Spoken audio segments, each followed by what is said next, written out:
Right guys, Gaffed is back with the explanation to that super simple card trick yesterday. It does require obviously a little bit of a setup. Super simple trick, get a great reaction. The setup is, I've got my trusty crimped Jack of Spades on the bottom. Now I'm going to use the two tens, the black tens. So the first 10 is going to go on the bottom of the deck. You're then going to take 5 or 6 random indifferent cards, it does not matter, and your other 10, this 10 will sit on the top of this packet, and this packet will go face down on the bottom of the deck. So on the bottom you will have a 10 here, some face up cards, and then another 10. So you've got a bit of leeway in shuffling this packet because you're just going to cut at your crimp in a minute. So you can say to your spectator, I've made a bit of a prediction. We'll come back to that in a minute. Give them a shuffle. When you're about halfway through, drop this down, making sure not to do that. Then you're just going to find your crimp, cut it. Now be warned here, because you've got cards that are the wrong way round in the packet, they do act as a natural crimp because they're slightly bent in the opposite direction. So when you're doing your cut, make sure, because I could feel that wasn't the cut. That's that packet. So you need to make sure you cut at your crimp. Now it'd probably be best if you used a new deck for this, because obviously the cards are bent and it's quite awkward to get that crimp. You don't want to be fumbling around messing up.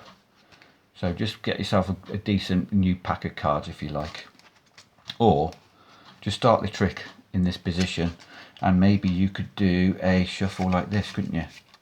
You could do a Hindu shuffle showing all the faces of the cards, but obviously you're only going to pull cards from somewhere at the middle so you don't disturb your top stock. Do that if you want. Now get your spectator to cut some cards. Once again, I wouldn't leave the cards on the table. If they were to brush the cards, they might notice these face up cards. So if you hold the deck, you can keep everything tight and square, but they need to cut a good half of the deck, say this many. Turn them face up. Now if you've got any friends that know about the cut deeper force, they're going to think, oh, I know what's coming now. They don't know what's coming now because you're not going to do that. You're just going to say, look, you cut the cards, we'll spread through to the first face down card we come to. These can all go back onto the pack and say, look, I made a prediction. You can turn these face up now if you want. Spread through and say, look, out of all the cards you could have picked, you chose and cut to one particular card, and I said I've got a prediction in the packet. Pull this out and show that the card you put in the deck face down was the 10 of spades, and wouldn't you know it, they only cut to the perfect 10 of clubs.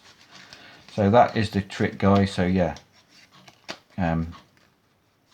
if you're struggling because the deck is a bit scruffy and you can't hit your crimp, you could simply just have face up 10, a few indifferent cards, face down 10, turn them over, do a Hindu shuffle. So we're going to pull cards out the middle. They can see all the cards getting mixed up, and then just go into the trick. So I hope that explanation was clear enough for you. Super simple trick, and have a great Sunday. I don't know what the weather's like for you guys, but in the UK we had a fabulous February. It was the driest, warmest February for over 30 years, and March has come. When you think March is the start of spring, all the daffs are out and it's absolutely terrible at the minute. Horrible. So just let me know what it's like where you live, and we'll see you tomorrow. Cheers.